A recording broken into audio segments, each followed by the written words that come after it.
Hello and welcome to Masala Trails. Today I am making rasam. Rasam is something that you will find in every part of South India. Each region of course has its own version. Today I am making my mother's version. Rasam is something that you can have as a soup. It is something that works fantastically well with rice.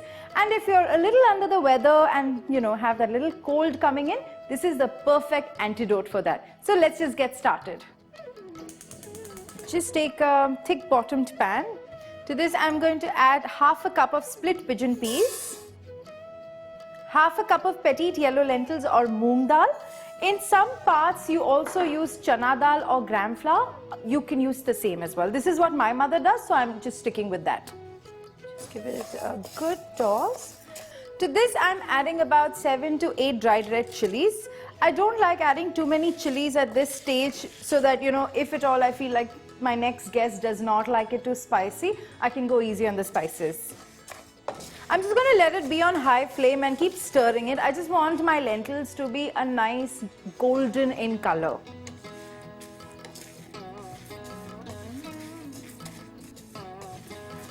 So my lentils are done. I'm just going to put it in a blender right away.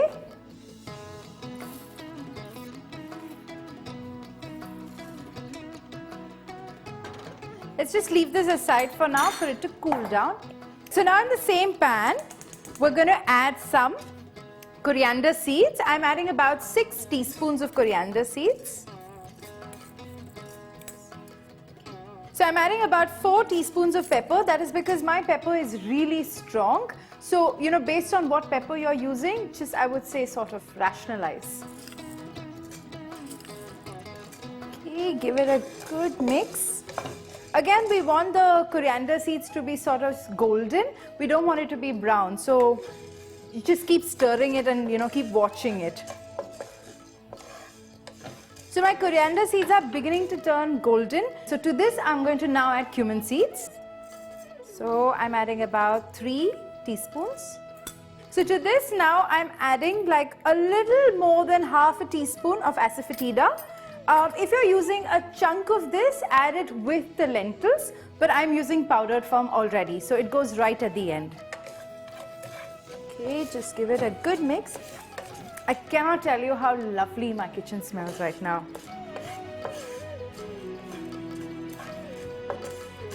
Okay, so now this is done. Let's switch it off. You can also let it cool and cool everything separately and grind it at your own pace, but I'm in a hurry to quickly make this rasam, so I'm just going to go ahead and do it now. And let's put it in the same blender bowl.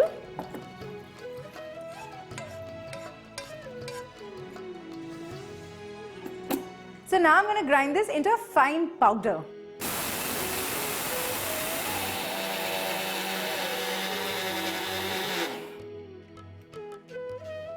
So the rasam powder we've made can stay up to a month and a half in an airtight container. You can just leave it at room temperature.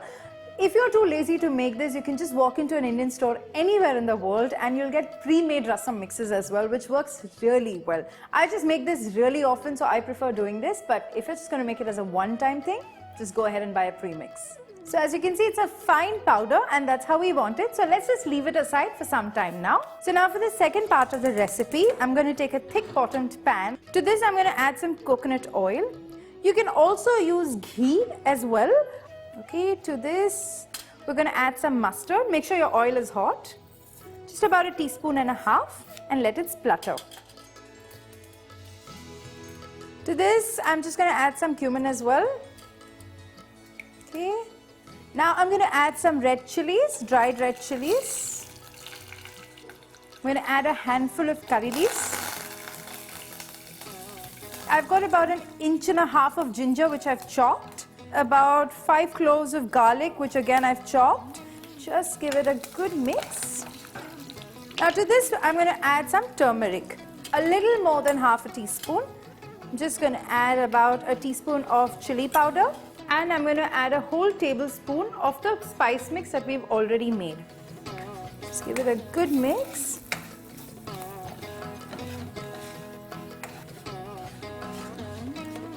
So I've got about 2 tomatoes here which I've cut into thick slices. We don't want them too thin. Like I've got, it's maybe about 1/2 inch thick. So I'm just going to add that. Mix it with the spices. I'm just going to add some water to let our tomatoes cook.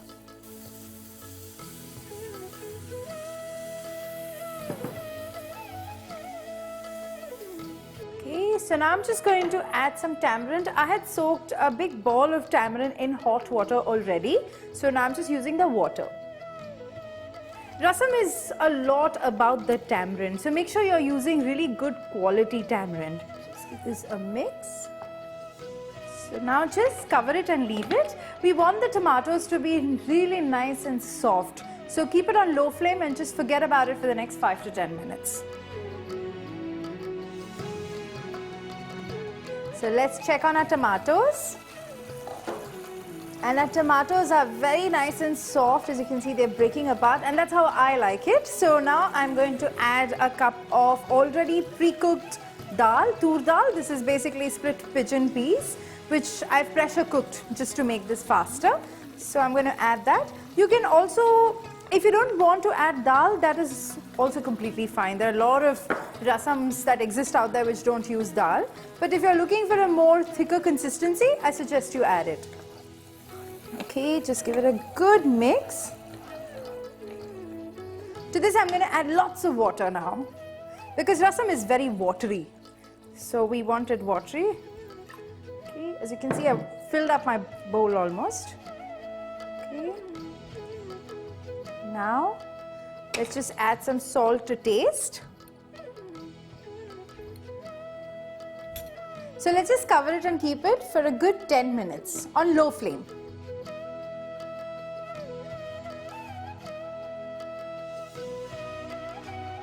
So let me quickly check on my rasam. Oh, it smells so good. I'm just going to have a quick taste to ascertain if everything has come together. It's really nice. If you are like me, this is good enough for you. But if you don't like something too sour, add a bit of jaggery to it and just sort of finish it off. I hope you enjoyed this recipe. I hope you will like our video, share our video, and also subscribe to our channel.